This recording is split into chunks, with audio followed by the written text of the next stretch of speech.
Okay, here we go. I can show them how to do it when I'm in the zone. Before we start, let me puff that indigo. If I thrust, guaranteed you gon' feel it though. My intro for this real shit. When I walk the bridge and we built it. Two hoes got the boy on kill clip. My team good and we rollin'. It ain't really hard to see that I'm fresher. I'm a F5 with Brock Lesnar. We ain't got time to listen. Yo, lecture, let him put the title up and I get your bitch. Ask me, we ain't never made up. When the times got rough, we ain't never gave up. Boy, you next to the one like Morpheus. So the NLO can't fuck with us. That's real talk in this purple rain. Know some real dudes that'll bring the pain. Stay fresh, rock shades like Johnny K. So they got a bad bitch, don't on your blade. You ain't put in work, we can ask your girl. Mad cause she said I'm the best in the world. When it comes to the game, they honor me. I destroy your league, Sean Connery. That's a mere depiction what I'm clone like.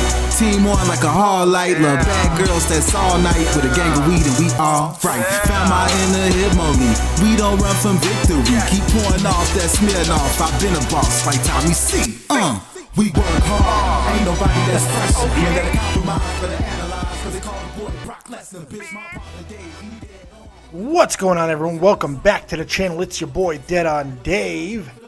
And this is episode 2 of Running the Ropes with me and usually Jesse, but he's not here yet. He should be along shortly. This is the show where we go ahead and we talk about and break down some of the greatest moments in wrestling history. Yes. This is the episode that I've been looking forward to. This is kind of the episode that I had in my mind when I came up with doing this with Jesse. I just thought it was a really good idea to go ahead and talk about this specific event. So I was really glad that we were able to knock it out in the second show. Of course, what are we talking about? Yeah. Hey, welcome to the show, Dick. I had to do it. I figured it was a good opening. Yeah. Tardiness. Tardiness is next to godliness, right? 11:02 as I entered this call. Yes, it is. Yeah, you're right. 2 minutes into the intro and everything. Everything was messed up. So good job. You know what 2 minutes is in the military, buddy? 2 minutes is an Article 15, pal. You don't know what that is. It sounds sexy. No, it's not. No, not sexy. Oh, God. God damn it. Well, thank you for joining us. Episode 2 of Running the Ropes. You excited? Oh, yeah, dude. I love it. I'm happy to be on any one of your shows, dude, to be honest. Well, I'm glad you were able to find a way to make it. I'm really... Oh, yeah. I was cutting it close. I mean, I'm doing like a million things, and I still made it, so Congratulations. Well, just icing down. Ice yourself down and let's spit some fire for the people because we got a hell of a thing to talk about today, something I'm really excited about. In 1997, they brought in one of the most hellacious structures in the history of wrestling. It was, people would say it's a weaker version of War Games, and you might not be wrong, but Hell in a Cell has always held a very special place in my heart. In the cockles of my heart. I absolutely love that event. I love the matches. I always have. What does JR call it? A vile, diabolical. What's the rest? Oh, God. He said diabolical, hellacious structure. The Devil's Playground. It's been called so many different things. That guy could sell anything, man. He really can. Speaking of which, I'm sure that's going to be a big part of this with that match. Actually, if anyone else was calling it, that match wouldn't have been. It would have been missing something. Yeah, absolutely, absolutely. But that'll be something that we'll get into when we start talking about the match. Oh, so you were talking about the whole fucking this is called a lead-in. This is called a lead-in, Jesse. Jesse, I'm leading in to the actual match. So you don't want to look when they're welding, by the way, people. Holy God. And when this match came about, the first two in there was obviously Shawn Michaels and The Undertaker. One seemed very suited for it. The other one, not so much. However, there was another guy who came in to the WWE a few years prior, and he seemed absolutely perfect for this event. Of course, I'm talking about Mick Foley. Now, Mick was floating around WWE for a while before he really got traction, but people forget how he actually came into the WWE. He started by interfering in an Undertaker match with Justin Hawk Bradshaw. You remember that guy? Later, JBL. Yeah. I actually wasn't watching during that time, but I have seen the footage of when that happened. Justin Hawk Bradshaw, my God. And that was 2 years before this event, man. 2 years, they had every match conceivable, buried alive matches, boiler room brawls. Undertaker had multiple title runs during that time, and Mankind was having multiple personalities. He would develop, he would go back to Cactus Jack and develop Dude Love and all of this stuff. I mean, would it be fair to say that not only that feud helped Mankind get brought in, but it also, I think, helped reinvigorate Undertaker? I think it did. I think that's really fair because once the initial shock of Mankind kind of wore off and Mankind went out and did his own things when he had Paul Bearer by his side, the Undertaker was headlining. He really got off on a run, but they would always seem to find their way back to each other and have these unbelievable matches, these brutal matches, the Boiler Room Brawl, all of these things, right? And then on June 28th, 1998, at what was one of my favorite pay-per-views ever, King of the Ring, they decided to settle it. And the match that would go down in WWE history and wrestling history is one of the most infamous. Of course, I'm talking about Hell in a Cell, Undertaker, and Mankind. And that's what we're breaking down today. This, it was a good intro. It would have been shorter if somebody didn't keep interrupting. Oh yeah. Fuck that guy. Yeah. But yeah, this match it's good for so many damn reasons. It really is. I remember as a kid, I was 15 years old watching this match, and I got my mom to buy me King of the Ring because it was probably next to Royal Rumble and WrestleMania is my favorite pay-per-view. And honestly, because of this match, the rest of that pay-per-view kind of got lost. But I want to talk about that too. How good the actual King of the Ring tournament this year was stacked. It was stacked. It was a really cool one. I'm going to go through it really quick because I just thought it was awesome. You mean it got lost in history? Or that night, I think, yeah. Yeah, it gets lost because of how great that match was. Yeah. The actual tournament that took place that night kind of gets lost in the shadows. You forget who. Yeah. I'd be surprised if you could tell me who won that night, unless you already looked it up. Shamrock. You looked it up, you dick. No. I really do remember that one because, and now I think about it and go, they must have really thought they were going to do something with him. Well, yeah, but shit, winning King of the Ring doesn't necessarily mean much. Look at Barrett. No, but at that time he was. I looked back at the '97 stuff. Vince was pretty high on Ken Shamrock. Yeah, he was. Well, because he was. But anyway, yeah. Oh, sorry. He was a draw. I mean, that's really what it was. UFC, was it big back then? It was. It was like people. It was still in its infancy, but people knew what it was. It was really infamous. It was people. It had more. It probably had more mystique then because there was mystery involved with it. It was a different competition too. Yeah. So let's look at the first round matchups that were not actually on the thing. I just want to jet through them real quick, just because the names I thought are awesome. Vader versus The Rock, Triple H versus X-Pac, Owen Hart versus Scorpio, D'Lo Brown versus Dan the Beast Severn, Ken Shamrock versus Kama Mustafa. Yes, the Godfather. Mark Henry against Terry Funk. Jeff Jarrett and Farouk, and Mark Merrow and Steve Blackman. Oh, wow. Jeez. I miss, Blackman was awesome. I like Blackman. He was pretty sweet. So for the night itself, these were the matches that you got for the King of the Ring tournament. Now just check this. Wrap your head around this for a second. The Rock and Triple H, Owen Hart and Dan Severn, Ken Shamrock, Mark Henry, when Mark Henry could go, and Jeff Jarrett and Mark Merrow. That's a hell of a friggin'... That's great matches. That's four really solid. You could take Jarrett and Merrow out of there, but other than that, they could both wrestle back then. Especially, they were good performers. You're right. I was watching a Jarrett match the other day, and I was surprised how decent he was. Jarrett's not as great as a lot of people like to say he is, but he was a damn good. He's a good worker. He was a class act worker. Yeah. Then the next round, it was Rock and Dan Severn and Ken Shamrock and Jeff Jarrett, which of course would set up the Rock and Ken Shamrock for King of the Ring 1998, won by Ken Shamrock. That's a hell of a friggin' lineup, man. Yeah, and you don't want none of me, Fuzzy Top. Fuzzy Top, that's right. But it all gets overshadowed because of this match. The Hell in the Cell, man.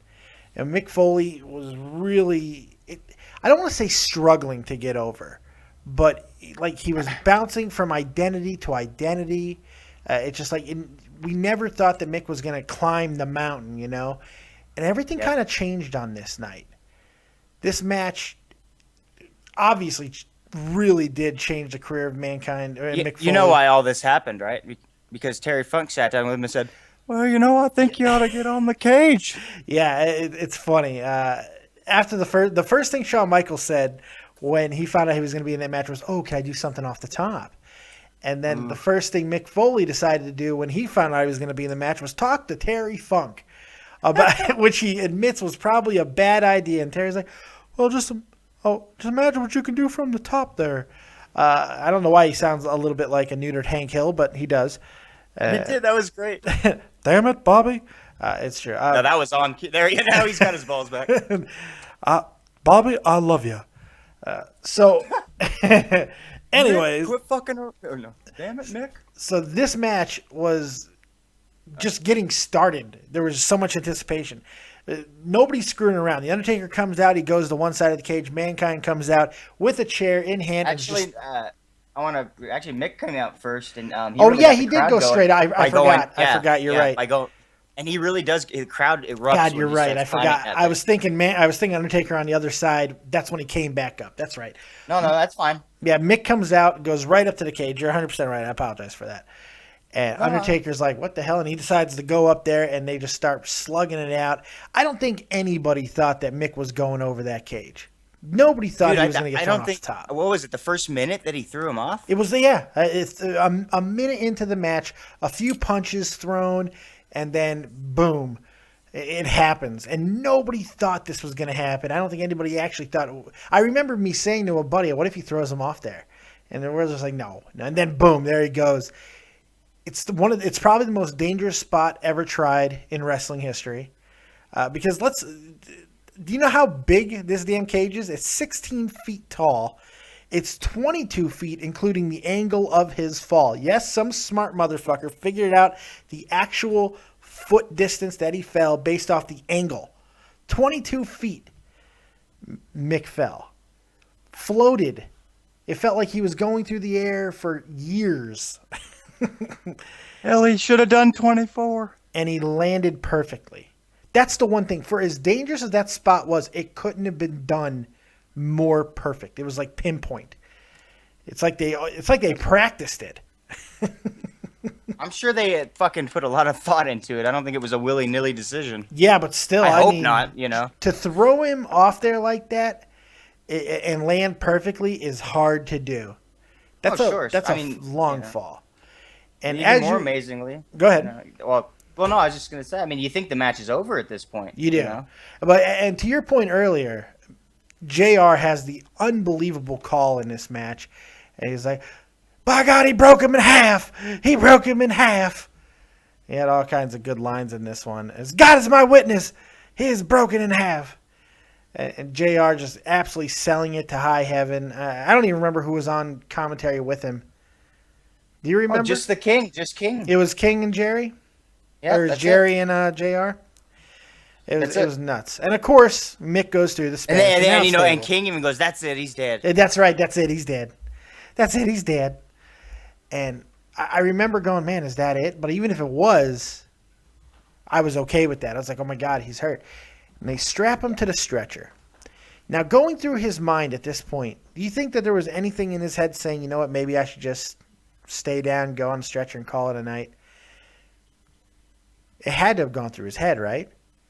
Well, sorry. I don't. You know what I'm wondering is what was going through everyone's. I mean, I'm thinking everyone might be thinking, should we call this thing? Yeah, even people knowing what was going to happen. You know, you had Mick might have been the only one that was for keeping it going. Really, I don't know. I really don't know. I mean, it probably did go through his head because you got to think like.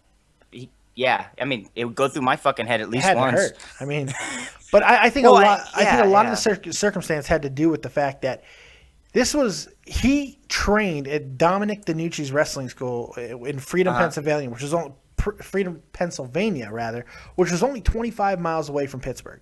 So this was like a full circle moment for him. You know, he was right there where it all started. His wrestling career kind of really started within 25 miles of that place. Oh, okay. So that was kind of like a wrestling home for him.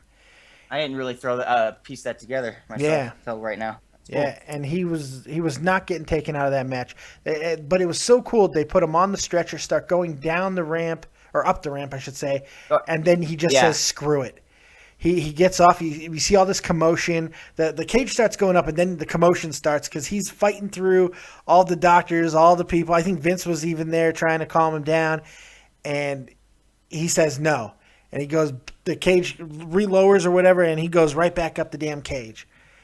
And it was incredible, man. And he goes back up to cage, and Undertaker's like, you want to go? Let's go. And they both meet back up on top. It took Mick quite a long time to get back up there, though.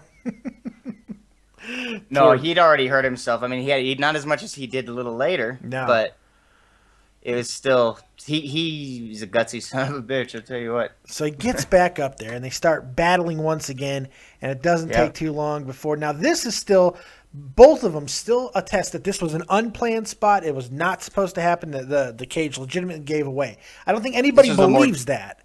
Yeah. Oh, I do.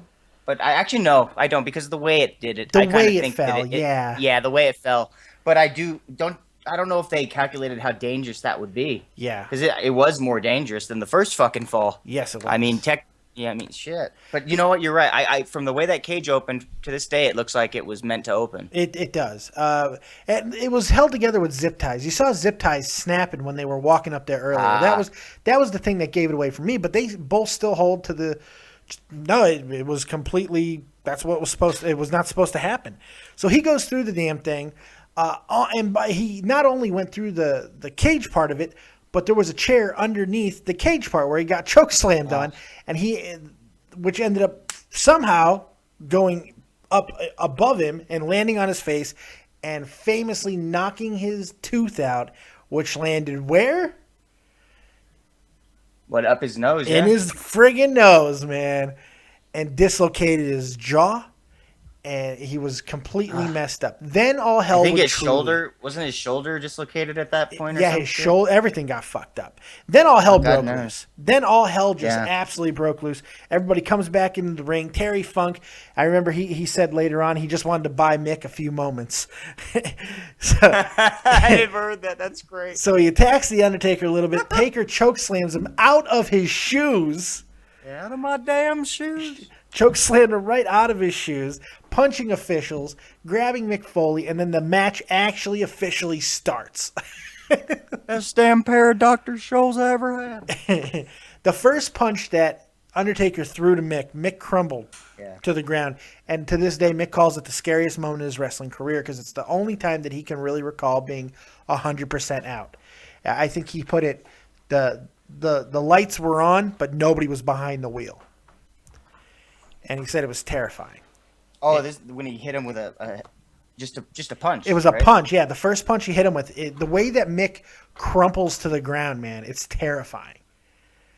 Just because he just poof, and it's just like I don't remember. I'd have to see that part, but I remember him nailing the shit out of him with some steel steps, like right in his shoulder. So because Undertaker goes for old school, and then Mick screws him up off the rope and he puts him on the ground, and then he grabs steel steps and starts waffling him, and he gets back into the match.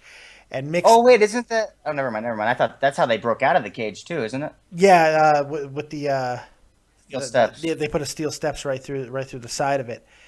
Yeah, but it was just in the match went for like another 15 minutes. I don't know how. Yeah, to this day, you know what's so good about it too? Even though I know everything about it, when I watch it, I get fooled for half a second when he gets thrown off the first time. Oh wow, it's over. And then I remember this has got a whole another fucking 20 minutes to go. And when you think that it can't get any worse for Mick introduces himself. He introduces Thumbtacks, one of a staple of the Mankind Mick Foley lifestyle. Cactus Jack, a little Cactus Jack there. Throw me off the cage, motherfucker. And then he goes and gets tombstoned on the Thumbtacks. I'll never forget that shit, man. I just he got chokeslammed on the Thumbtacks, then tombstoned. It was crazy. And Undertaker gets the victory. Now, so we laid out that moment for you. We laid out the match. But man, it really did change how people viewed Mick, man. It seemed like from that moment on, he just got so over. He was reinventing himself, and everybody was digging on him and just gave him so much more respect, so much credit. He got a standing ovation out of that match.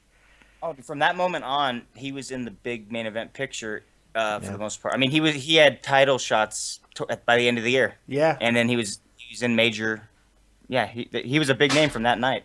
I think it's safe to say that Mick Foley may never have been champion if not for that match. No, you're right. You're right. I mean, it's just wow.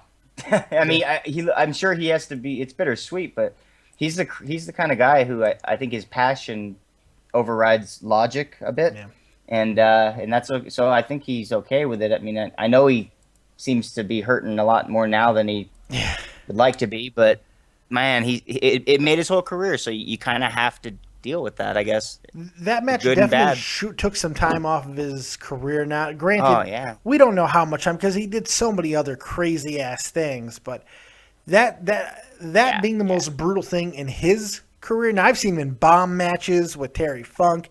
I've seen him go off of a ladder with another man into piles of barbed wire, and now I sound like Bobby Heenan, barbed wire and tables, but still, nothing compares to going off that cage. Nothing. It was absolutely, and then going through it. What did you think was more devastating, going off or going through the cage? Well, more devastating would be going through the second time. Yeah. But depending on what's true, if he really didn't know that it was going to fall, that must have been really. I would think that one was also the scariest. But if he knew about both spots, I would say maybe getting thrown off the first time might have looked a little scarier because of how far it looked. Yeah. But if he didn't know better, you got to think, oh, I'm going to land on this cage, and then he falls through. That would be very scary. It would, and not to mention more devastating. So. He had to know he was going through the cage. How else were they going to get down? Were they just going to finish the match on top? I don't know. Good point. It just, I don't know. But hey, that's what they want to say is the reality. That's on them. I have no problem with that whatsoever. But how do you think that this changed wrestling, man? I mean, I think for a lot of people, this kind of usually. I'll answer the question real quick myself. I'm going to ask it, then I'll answer it. No, go ahead. Because I just had this thought in my head. Usually, when something dramatic happens in wrestling, it has a one. You know, it's going to get one up one day. This was never one upped. You know, they tried. Yeah, they tried.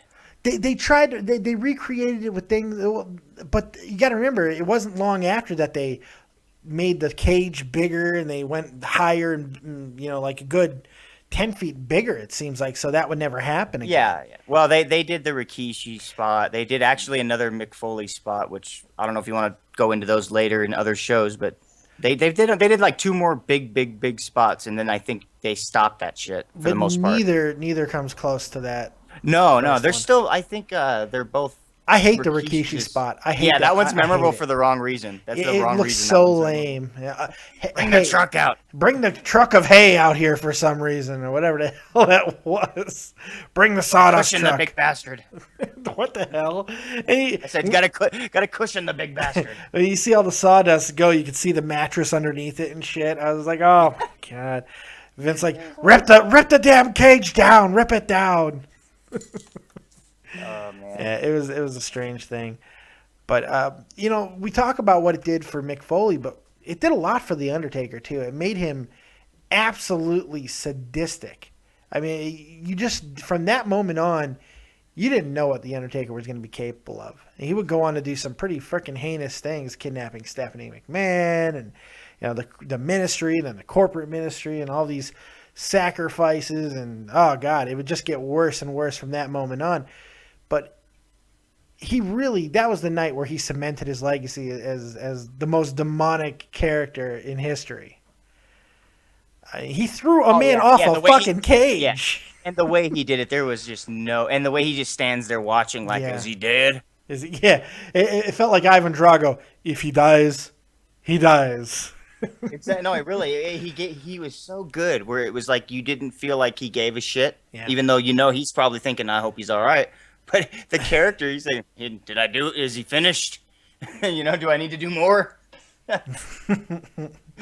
Vince. It was absolutely crazy. No, the way he throws him off, that's to me when he just does it with no remorse and just no hesitation. That sold that character, made him so much darker. Is great. Yeah, I agree. Right now, we're gonna go ahead and open up the phone calls. If anybody wants to get their Shit! I opinion, forgot we're alive. yeah, we're live. We're gonna open up the phone calls. If anybody, I would have paused it if we weren't live, and I wouldn't have started it, you jerk. But I screwed up anyway. I had you'll see the opening. It's all messed up because I'm an idiot. Oh, that's good. But we're opening up the phone calls right now. Go ahead and call in if you want to get your voice, your opinion heard on 1998 Hell in the Cell. We'll take your calls right now on Skype. David Vancura, DavidVancura. If not, we'll go ahead and wrap this edition up of Running the Ropes. Remember, if you want to get your voice heard on what you'd like to see us break down, go ahead and put it in the little comment box below, or hit me up on Twitter at DeadOnDaveV. You can let me know what you want to see Jesse and I break down next. I farted. Okie dokie. What else you got, Jesse? Got anything for me? I have an idea, but I'm. What's your idea? No, well, fuck it. I was thinking we could do a couple more McFoley shows, do like a triple trilogy deal. Like the next one I would do would be The Rock and Mankind at Rock Royal Rumble. That's definitely coming. Maybe we'll do that next week. And then you could do mixed farewell match. You know what? I like that. Which one? Well, the one with Triple H. Oh, yeah, I mean, you know what? Whichever one you think is better. No, the one with Triple H. The Hell in a Cell Triple H match is fantastic. Well, because I know the Edge one is a good one. That's a good one too. So you could do more than 3. It doesn't have to be 3. No, but I agree. Had some good matches.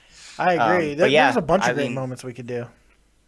I was just thinking about it, and I'm like, those matches were so good, and they were really a big part of things. I mean, the Royal Rumble was one of the most violent fucking matches on WWF. I think, yeah, it's another one that didn't go as planned. Mick, hey Vince, it'd be okay if he hits me like 3 times. Okay, Vince, okay, Mick, that'll be no problem. Tell the son of a bitch I'm gonna hit him 11 times with the chair. Like, what the hell? I don't know. Jake Hardy in the chat says, I wonder how Mick is still alive. Gotten tacks and laces, fallen 20 feet and broke hell up half. I can't read. Okay, I wonder how Mick is still alive. He's gotten tacks to the face, he's fallen 20 feet, and he broke half his ear off. He got ripped off. And that was right here in Germany. Yeah. That was right here in Germany. When he tells that story, it's better than the video. It's like when he just tells you about it. Yeah, I would love to get Mick on here and just have him tell stories. I'm sure it's stories that he's told a million times. I want you to do your impression. Hey, Mick. Jesse, so you think that this is not something that I want to talk about? But it is. That's really... I remember when I got thrown off that cage. I liked it. It made me feel good inside. Have a nice day. That's fucking great. It's hit or miss. It's pretty good. It's pretty good, man. It's pretty good. But it doesn't look like we're going to get any callers, so I guess we can go ahead and wrap up this better than Cronin last night. It was kicking ass the other night. It was really moving the other night. It was great. I had a good one. But sometimes it doesn't go the way I want. I have a weird voice. Anyway, but that's going to do it for the second episode of Running the Ropes with Dave and Jess. I hope you guys enjoyed it. And if there's anything you want to see us review or take apart, break down, or shit on, just let us know in the comment section below and we'll take care of it. Jesse, I appreciate you making it eventually. Good show. And Jesse's dead. So for the dead Jesse J, I'm Dead on Dave. We'll see you next time right here on Dead on Dave Productions and Joe Cronin Show, because you should be watching it there as well. Make sure you like, subscribe, and share both of these, and we'll see you next time. And remember, if you don't have talent, have talented friends. Peace.